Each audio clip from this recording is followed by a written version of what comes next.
পাহাড়ি ঢলে ফেনীর মুহুরী ও কহুয়া নদীর বাঁধ ভেঙে ৫ গ্রাম প্লাবিত। রোপা আমনের ব্যাপক ক্ষতি, দায় নিতে নারাজ পানি উন্নয়ন বোর্ড। আগামী ২ মাস পদ্মা সেতুতে সবচেয়ে বেশি কাজ করার আশা। ডিসেম্বরে দেখা যাবে পুরো সেতু। তিস্তার মহাপরিকল্পনা নিয়ে আশায় বুক বাঁধছেন বাসিন্দারা। করোনার দ্বিতীয় ঢেউ মোকাবেলায় কোয়ারেন্টাইন সহ স্বাস্থ্য পরীক্ষা জোরদারের নির্দেশ প্রধানমন্ত্রীর। মাস্ক ছাড়া শপিং মল দোকানে মিলবে না সেবা। চট্টগ্রামে সৎ বাবার হাতে শিশু খুন, ঘটনার ৬ দিন পর পুলিশি তদন্তে রহস্য উদ্ঘাটন। পাবনায় পরকীয়ার প্রতিবাদ করায় স্ত্রীকে পিটিয়ে হত্যার অভিযোগ। জরিপগুলো দেখলে মনে হবে জো বাইডেন ক্ষমতায় আসছেন। অন্যদিকে নির্বাচনী প্রচারণার এই উদ্দীপনা দেখলে মনে হতে পারে ডোনাল্ড ট্রাম্প আগামী ৪ বছরের জন্য হোয়াইট হাউস দখলে রাখবেন। হাতি গাধার লড়াই দেখার অপেক্ষায় বিশ্ববাসী। মার্কিন নির্বাচনের শেষ মুহূর্তের গণসংযোগেও ট্রাম্প বাইডেন বাকযুদ্ধ।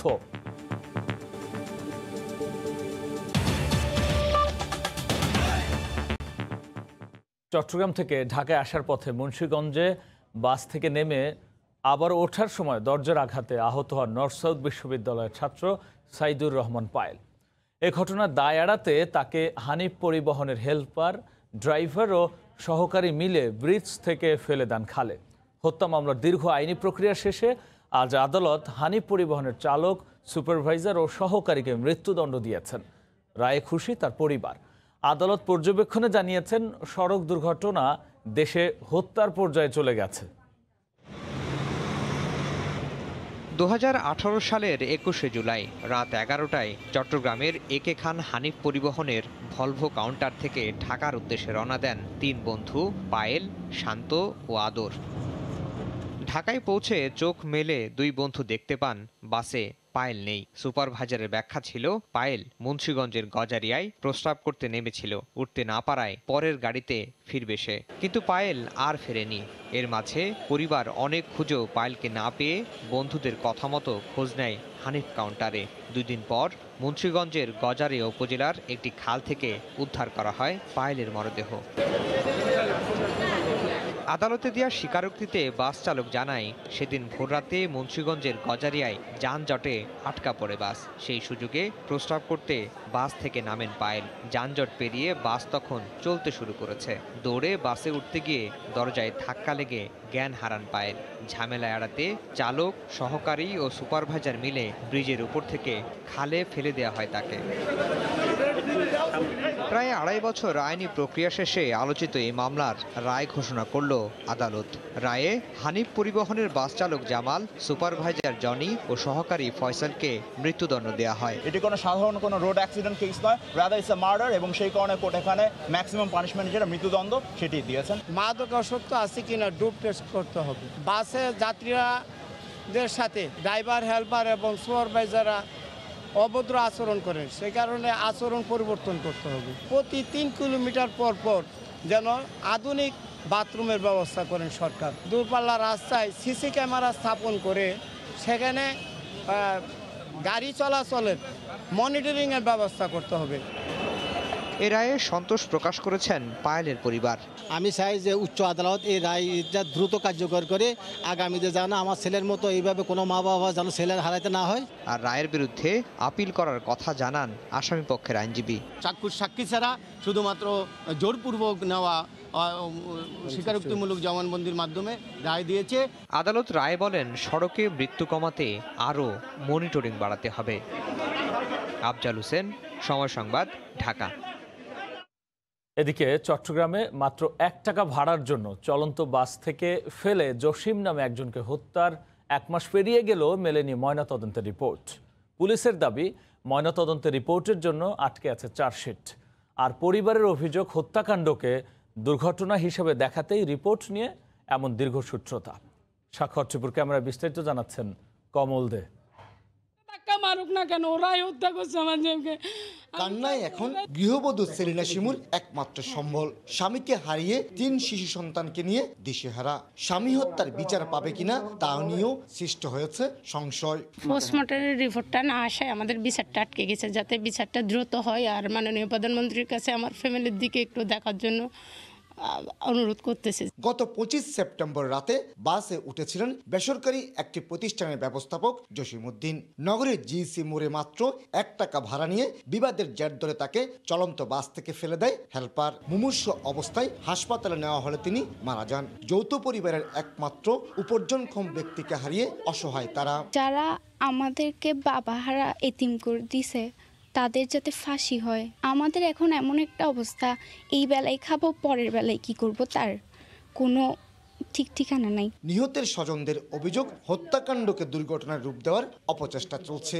আর পুলিশের দাবি, সুষ্ঠু তদন্তের মাধ্যমে এই মামলায় চার্জশিট দেওয়া হবে। 1 মাস অবধি হয়ে গেল, কিন্তু এখনো পর্যন্ত আমরা পোস্টমর্টেম রিপোর্টটা পাচ্ছি না। আমরা চাচ্ছি যাতে এই বিচারটা সুষ্ঠু হয়, খুব তাড়াতাড়ি দ্রুত আমাদের পোস্টমর্টেম রিপোর্টটা যায়। মামলাটি শেষ পর্যায়ে, আমরা আশা করছি খুব তাড়াতাড়ি আমরা মামলাটি তদন্ত রিপোর্ট প্রদান করতে পারব। বাস থেকে ধাক্কা দিয়ে ফেলে দেওয়ার এই ঘটনায় পুলিশ চালক এবং হেলপারকে গ্রেপ্তার করে। তারা আদালতে স্বীকারোক্তিমূলক জবানবন্দিও দিয়েছে। কমল দে, সময় সংবাদ, চট্টগ্রাম। অন্য প্রসঙ্গ, উজান থেকে নেমে আসা পাহাড়ি ঢলে ফেনীর ফুলগাজীতে মুহুরী এবং কহুয়া নদী তীরবর্তী বাঁধের 2টি স্থানে ভাঙন দেখা দিয়েছে। আর এতে প্লাবিত হয়েছে 5টি গ্রাম। মাঠের আধা পাকা রোপা আমন ধানের ব্যাপক ক্ষতির পাশাপাশি ভেসে গেছে পুকুরের মাছ।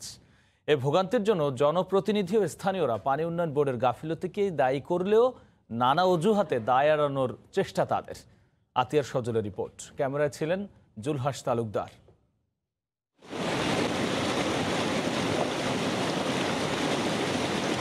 আকস্মিকভাবে ভারতের উজান থেকে নেমে আসা পাহাড়ি ঢলের পানির তোড়ে ভেঙেছে বাঁধ, ঢুকছে লোকালয়ে পানি। প্লাবিত হয়েছে ফুলগাজীর কমপক্ষে 5টি গ্রাম।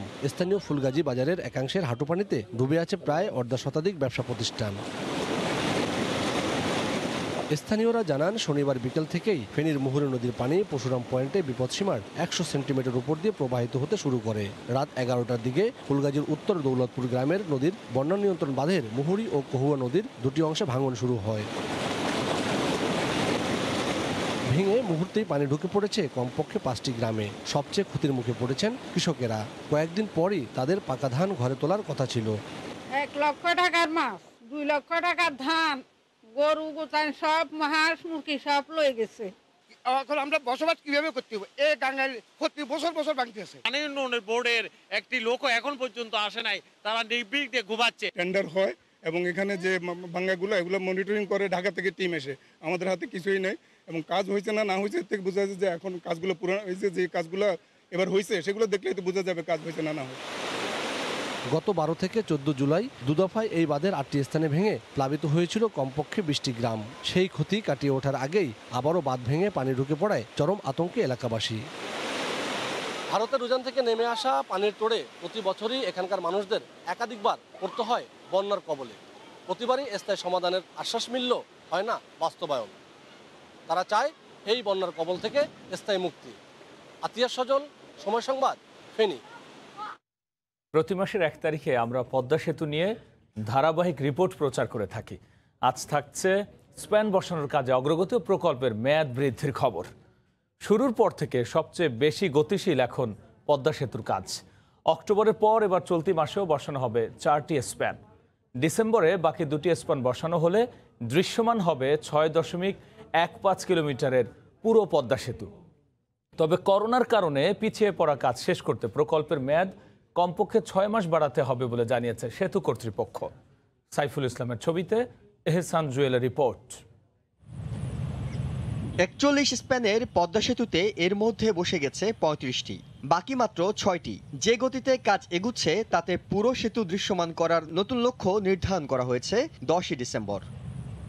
করোনার পরে দীর্ঘস্থায়ী নদীর স্রোত ও পানির উচ্চতা, জুন থেকে সেপ্টেম্বর পর্যন্ত পুরো বন্ধ ছিল স্প্যান বসানো। তবে 10 অক্টোবর মাসের প্রথম স্প্যানটি বসানোর পর পদ্মা সেতুর ইতিহাসে সবচেয়ে দ্রুততম সময়ে 1 মাসে বসানো গেছে রেকর্ড 4টি স্প্যান। সেই গতিতে কাজ চলবে চলতি মাসেও, অর্থাৎ এই মাসেও লক্ষ্য 4টি স্প্যান বসানো। বাকি থাকবে যে 2টি স্প্যান, সেগুলো বসানো হবে ডিসেম্বর মাসে। তবে 4 মাস স্প্যান বসানো বন্ধ থাকার প্রভাব পড়েছে পুরো প্রকল্পের কাজে। জুন 2021 সালে সব কাজ শেষ করে গাড়ি চলাচল শুরুর কথা থাকলেও সেটা আপাতত সম্ভব হচ্ছে না। বিমান যোগাযোগ বন্ধ থাকায় প্রয়োজনীয় বিদেশি বিশেষজ্ঞ ও পরামর্শকরা এখনও কাজে যোগ দিতে পারেননি। সব মিলে মেয়াদ বাড়াতে হচ্ছে আবার। এই লোকবলে তো আমাদের প্রোগ্রেস কাঙ্ক্ষিত প্রোগ্রেস না। এখন এটা নিয়ে আমাদের কনসালটেন্ট, কন্ট্রাক্টর এবং আমরা কাজ করছি যে আসলে কোন পরিস্থিতি কি সময় লাগে। তবে সময় বাড়ছে, এটা 6 মাসের বেশি বাড়বে। ডিসেম্বরের মধ্যে স্প্যান বসানোর কাজ শেষ করা গেলেও এইসব স্প্যানের উপর রোড ও রেল স্ল্যাব বসানোর কাজ শেষ করতে আরও 6 মাস থেকে 1 বছর সময় লাগবে। বাড়তি জনবল পাওয়া গেলে এই সময় কমিয়ে আনা সম্ভব হবে। এমনিতেই নভেম্বর-ডিসেম্বর মাসকে পদ্মা সেতুর কাজের জন্য সুসময় ধরা হয়। তার উপর প্রকল্পের কাজ শুরুর পর থেকে সর্বোচ্চ কাজের পরিকল্পনা নেওয়া হয়েছে আগামী 2 মাসে। এই সময়টায় সবগুলো স্প্যানই শুধুমাত্র দৃশ্যমান করা হবে না, একই সঙ্গে এগিয়ে নেওয়া হবে রোড ও রেল স্ল্যাব বসানোর কাজও। ইহসান জুয়েল, সময় সংবাদ, মাওয়া, মুন্সিগঞ্জ। তিস্তা নদী নিয়ে মহাপরিকল্পনা নেয় নতুন আশায় বুক বেঁধেছে নদী পাড়ের মানুষ। উত্তরের মানুষের জীবন বদলে দেয় এমন প্রকল্প প্রণয়ন করায় সরকারকে কৃতজ্ঞতা জানাতে 5টি জেলা দিয়ে প্রবাহিত এই নদীর 115 কিলোমিটার অববাহিকার 2 ধারে 230 কিলোমিটার দীর্ঘ মানববন্ধন কর্মসূচি পালন করে হাজার হাজার মানুষ। রতন সরকারের রিপোর্ট, ছবি তুলেছেন শাকিল মাহমুদ। বিভিন্ন শ্রেণী পেশা বয়সের মানুষের স্বতঃস্ফূর্ত অংশগ্রহণ বলে দেয় তাদের মনে কতটুকু প্রসারিত হয়েছে স্বপ্নের ডালপালা। কোনো নদীর জন্য 230 কিলোমিটার দীর্ঘ মানববন্ধন বাংলাদেশ তো বটেই, উপমহাদেশেও বিরল। তাই ভিন্ন রকম এই কর্মসূচিতে অংশগ্রহণ করে নতুন আশার আলো জাগিয়ে তোলায় প্রধানমন্ত্রীকে কৃতজ্ঞতা জানাতেই আসেন সবাই। তিস্তা মহাপরিকল্পনা গ্রহণ করলে আমরা এই সমস্ত নদীর জমি সব পুনরুদ্ধার করে পাবো। আমরা প্রধানমন্ত্রীর কাছে এটা আবেদন করব যেন আমাদের এই বসতবাড়ি পুনরুদ্ধার হয়। পানির জন্য হাহাকারের কথা স্মরণ করে মানুষ জানালেন তিস্তা মহাপরিকল্পনা বাস্তবায়ন হলে ঘুচবে তাদের চিরবঞ্চনা। শুষ্ক মৌসুমে ভূগর্ভস্থ পানির স্তর ঠিক রাখার জন্য এই নদীর সংস্কার দরকার এবং নদী শাসন প্রয়োজন। নদীর গভীরতা যাতে বাড়ে তাহলে মানুষের ক্ষয়ক্ষতি কমে যাবে। আমরা তিস্তা পরিকল্পনা বাস্তবায়ন চাই, পাশাপাশি খরার হাত থেকে বাঁচার জন্য তিস্তার যে পানি সংকট, এই সংকট মোকাবেলার জন্য তিস্তা চুক্তি চাই।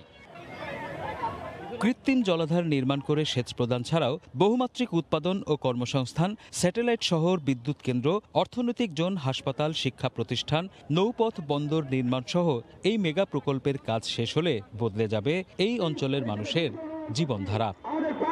রতন সরকার, সময় সংবাদ, রংপুর। রাতের সময় আরও থাকছে।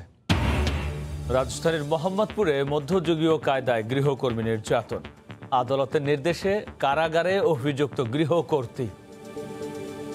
করোনার দ্বিতীয় ঢেউ ঠেকাতে দেশের সব বন্দরে বিদেশ ফেরত যাত্রীদের স্বাস্থ্য পরীক্ষা এবং কোয়ারেন্টাইনের ব্যবস্থা জোরদার করার নির্দেশ দিয়েছেন প্রধানমন্ত্রী শেখ হাসিনা। সকালে বঙ্গবন্ধু জাতীয় যুব দিবসের ভার্চুয়াল উদ্বোধনী অনুষ্ঠানে তিনি একথা বলেন। এ সময় যুব সম্প্রদায়কে স্বনির্ভরতা অর্জনে উদ্ভাবনী সামর্থ্য কাজে লাগানোর আহ্বান জানান তিনি।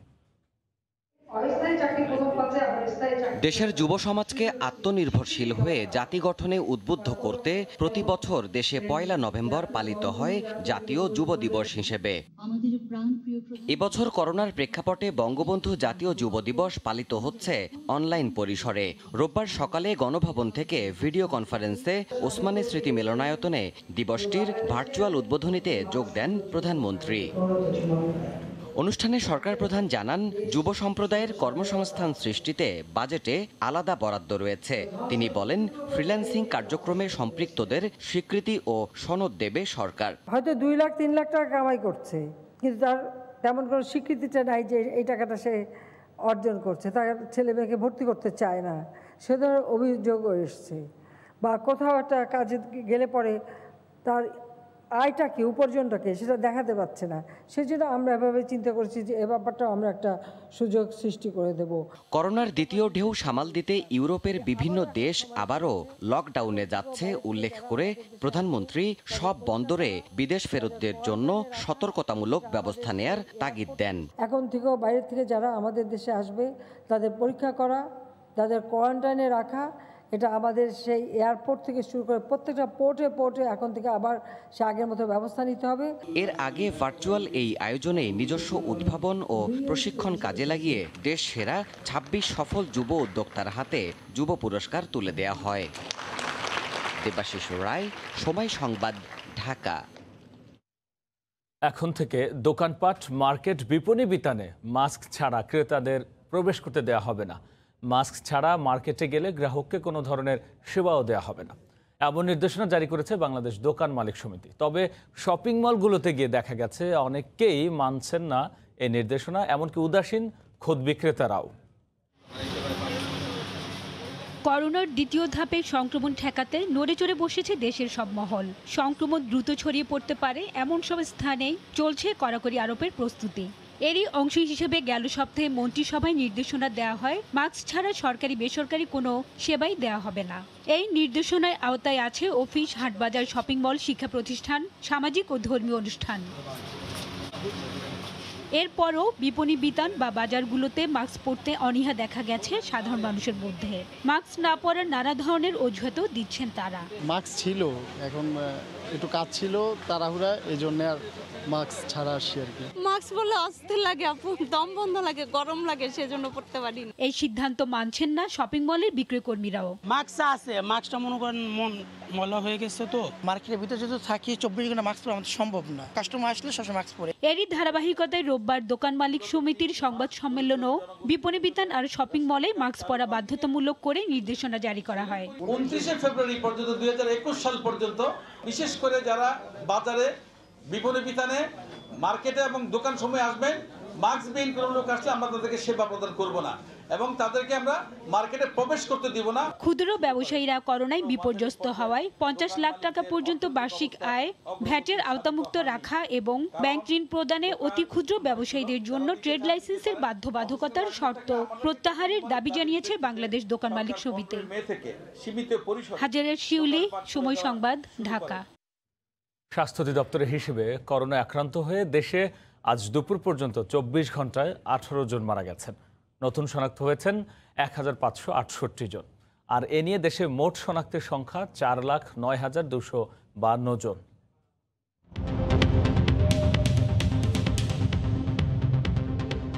দেশে একদিনে নমুনা পরীক্ষা করা হয়েছে 12,549 জনের। এ পর্যন্ত মোট নমুনা পরীক্ষা হয়েছে 23,48,811 জনের।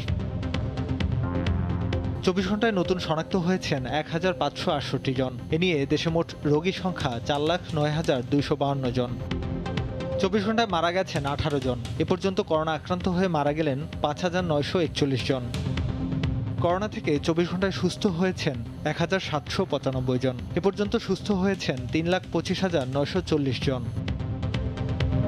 অর্থ পাচারের মাধ্যমে বিদেশে নাগরিকত্ব পাওয়া বাংলাদেশিদের তালিকা চেয়েছে দুর্নীতি দমন কমিশন। সম্প্রতি পররাষ্ট্র মন্ত্রণালয়ে এ চিঠি দিয়েছে সংস্থাটি। পাচারকারীদের আইনের আওতায় আনা ও পাচারের অর্থ ফেরত আনতে এ উদ্যোগ বলে জানিয়েছে ওই সংস্থাটি। বিদেশে বিনিয়োগের নামে অর্থ পাচার করে কতজন ওই দেশের নাগরিকত্ব পেয়েছে তার কোনো হিসেব নেই সরকারের কাছে। 5 বছর আগে যুক্তরাষ্ট্রীয় আন্তর্জাতিক সংস্থা গ্লোবাল ফাইন্যান্সিয়াল ইন্টিগ্রিটি এক প্রতিবেদন বলছে 2015 সালে বাংলাদেশ থেকে পাচার হয়েছে 98,000 কোটি টাকা, যে টাকা দিয়ে 4টি পদ্মা সেতু নির্মাণ করা যেত। এমন প্রেক্ষাপটে অর্থ পাচারের মাধ্যমে বিদেশের নাগরিকত্ব পাওয়া বাংলাদেশের তালিকা চাইল দুর্নীতি দমন কমিশন। আন্তর্জাতিক প্রতিষ্ঠানের গবেষণা ও পত্রিকায় প্রকাশিত প্রতিবেদনের কথা উল্লেখ করে দুদকের চিঠিতে বলা হয়েছে, আমদানি রপ্তানি বাণিজ্যে মিস ইনভয়েসিং, হুন্ডি, ব্যাংক ক্যাশ ট্রান্সফারের মাধ্যমে বাংলাদেশ থেকে প্রতি বছর বিপুল পরিমাণ অর্থ পাচার হচ্ছে। এইসব বাংলাদেশিরা যেই অর্থ প্রেরণ করেছে সেগুলো বৈধ পন্থায় প্রেরণ করেছে কিনা, বৈধ অর্থ প্রেরণ করেছে কিনা এবং সেই অর্থ মানি লন্ডারিং এর মতো কোনো অপরাধের সাথে সংশ্লিষ্ট কিনা। অর্থ পাচারকারীদের সাজা নিশ্চিত করা এবং পাচারকৃত অর্থ ফিরিয়ে আনতে এই উদ্যোগ বলে চিঠিতে জানানো হয়েছে। তবে এই প্রক্রিয়া যে কঠিন তা উল্লেখ করে আইন প্রয়োগকারী সংস্থার পাশাপাশি রাষ্ট্রের অন্যান্য প্রতিষ্ঠানের সক্রিয় অংশগ্রহণ কামনা করছে দুদক। পানামা পেপারস, প্যারাডাইস পেপারস কেলেঙ্কারিতে বিভিন্ন বাংলাদেশি নাগরিকের নাম উঠে এসেছে। বিভিন্ন ব্যক্তির অর্থ পাচারের তথ্য চেয়ে এরই মধ্যে যুক্তরাষ্ট্র, England, Australia, Canada, Singapore, Malaysia সহ 5টি দেশকে মিউচুয়াল লিগ্যাল অ্যাসিস্ট্যান্স রিকোয়েস্ট পাঠিয়েছে দুদক, যার মধ্যে 22টি দেশ সাড়া দিয়েছে। ফেরদৌস লিপি, সময় সংবাদ, ঢাকা।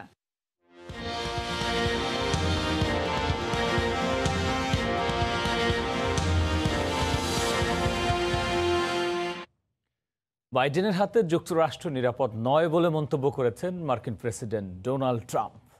অন্যদিকে রিপাবলিকানদের বিদায়ের ঘণ্টা বাজছে বলে দাবি করলেন ডেমোক্র্যাট প্রার্থী জো বাইডেন। 3রা নভেম্বর নির্বাচনকে সামনে রেখে শেষ মুহূর্তের প্রচারণায় ভোটারদের মন জয় করতে দুই প্রার্থী ব্যস্ত সময় পার করছেন। শনিবার পেনসিলভেনিয়ায় 4টি সমাবেশে বক্তব্য রাখেন ট্রাম্প।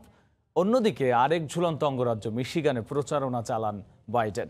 পেনসিলভেনিয়া থেকে হাসানুজ্জামান সাকির রিপোর্ট। শনিবার মিশিগানে সাবেক প্রেসিডেন্ট বারাক ওবামাকে নিয়ে প্রচারণা চালালেন ডেমোক্রেটিক প্রার্থী জো বাইডেন। তারা বলেন ট্রাম্প কোনোভাবেই যুক্তরাষ্ট্রের যোগ্য president non. He hasn't shown any interest in just doing the work or helping anybody but himself or his friends. অপরদিকে পেনসিলভেনিয়ায় ডোনাল্ড ট্রাম্প অভিযোগ করেছেন রাশিয়া চীনের সাথে সম্পর্কের কারণে যুক্তরাষ্ট্রের ক্ষতি করবেন Biden. Everybody has to watch vigilant. Your decision, your future is at stake. এদিন ট্রাম্পের প্রতিটি সমাবেশে বিপুল সংখ্যক লোক সমাগম হয়। বাংলাদেশিরাও এতে অংশ নেন। এবারে নির্বাচনে ডোনাল্ড ট্রাম্প বিপুল ভোটে জয়লাভ করবে। এদিকে উইসকনসিনে ও পেনসিলভেনিয়ায় আবারও একাই প্রেসিডেন্টের পক্ষে প্রচারণা চালিয়েছেন ফার্স্ট লেডি মেলানিয়া ট্রাম্প। বিভিন্ন গণমাধ্যমের জরিপগুলো দেখলে মনে হবে জো বাইডেন ক্ষমতায় আসছেন। অন্যদিকে নির্বাচনী প্রচারণার এই উদ্দীপনা দেখলে মনে হতে পারে ডোনাল্ড ট্রাম্প আগামী 4 বছরের জন্য হোয়াইট হাউস দখলে রাখবেন। কিন্তু আসলে কি হতে যাচ্ছে তার জন্য অপেক্ষা করতে হবে 3 নভেম্বরের নির্বাচনের দিন পর্যন্ত। আর সেই নির্বাচনের ফলাফলের উপর নির্ভর করছে মার্কিন যুক্তরাষ্ট্রের রাজনীতির ভবিষ্যৎ। হাসানুজ্জামান সাকি, সময় সংবাদ, রেডিং, পেনসিলভেনিয়া। সাভারের আশুলিয়ায় সরকারি এক কর্মকর্তার বিরুদ্ধে 4র্থ শ্রেণীর কর্মচারীর স্ত্রীকে ধর্ষণের অভিযোগ উঠেছে। এ ঘটনায় অভিযুক্ত বিচার দাবিতে বিক্ষোভ করেছেন ওই প্রতিষ্ঠানটির কর্মচারীরা। তদন্ত করে এ ব্যাপারে আইনি ব্যবস্থা নেওয়ার আশ্বাস দিয়েছে পুলিশ। মোজাফফর হোসেন জয়ের পাঠানো তথ্য ও ছবি নিয়ে রিপোর্ট। সহকর্মীর স্ত্রীকে ধর্ষণের অভিযোগে কর্মকর্তার বিচার দাবিতে বিক্ষোভ আশুলিয়ার শ্রীপুরে বিমান পোল্ট্রি কমপ্লেক্সের কর্মচারীদের। তাদের অভিযোগ, অসুস্থ স্ত্রীর সেবার জন্য নিজের অফিসের 4র্থ শ্রেণীর এক কর্মচারীর স্ত্রীর সহযোগিতা চান প্রতিষ্ঠানটির উপমহাব্যবস্থাপক মোহাম্মদ আলী। সেবার জন্য রাজধানীর আজিমপুরে কর্মকর্তার বাসায় 2 মাস ধরে থাকেন ভুক্তভোগী গৃহবধূ। এই সুযোগে জোরপূর্বক ধর্ষণ করেন সরকারি এই কর্মকর্তা। পরে নির্যাতন সইতে না পেরে সেখান থেকে পালিয়ে আসেন সেই নারী। এতে ক্ষিপ্ত হয়ে নির্যাতিতার স্বামীকে চাকরিচ্যুত করা সহ নানা ভয়ভীতি দেখিয়ে আসছেন অভিযুক্ত মোহাম্মদ আলী। 1 সপ্তাহের জন্য নিয়ে যে আমাকে জোর করে 2 মাস আটকায় রাখছে। আটকায় রাখিয়া এখন আমাকে 2 মাস হয় যে আসতে দেয় না, আমাকে বিয়ের প্রলোভন দেয়। আমার কোটি কোটি টাকার বাড়ি গাড়ি আছে, সম্পদ আছে, তোমার নামে লিখে দেবো, এরকম করে আমাকে জোরপূর্বক আমাকে আটকায়া 2-3 দিন আমাকে ধর্ষণ করছে। ম্যানেজার বলছে তোমার ডিজো কথা না শুনলে তোমার সাথে খাই দিই। এর আগে ওর ভাতিজা মোহাম্মদ আলী হোসেন একজন ড্রাইভারের মেয়েকে অনৈতিক কাজ করে ওকে চাকরির ভয় দেখায় চুপ করে রাখে। তবে ধর্ষণের অভিযোগকে ষড়যন্ত্রমূলক দাবি অভিযুক্ত কর্মকর্তার। টোটালি মিথ্যা। আমাকে হিরো প্রতিপন্ন করার জন্য আমার 30 বছরের সার্ভিস রেকর্ড আপনি বিমানের কাছ থেকে নিতে পারেন। তদন্ত করে এ ব্যাপারে ব্যবস্থা নেওয়ার আশ্বাস দিয়েছে পুলিশ।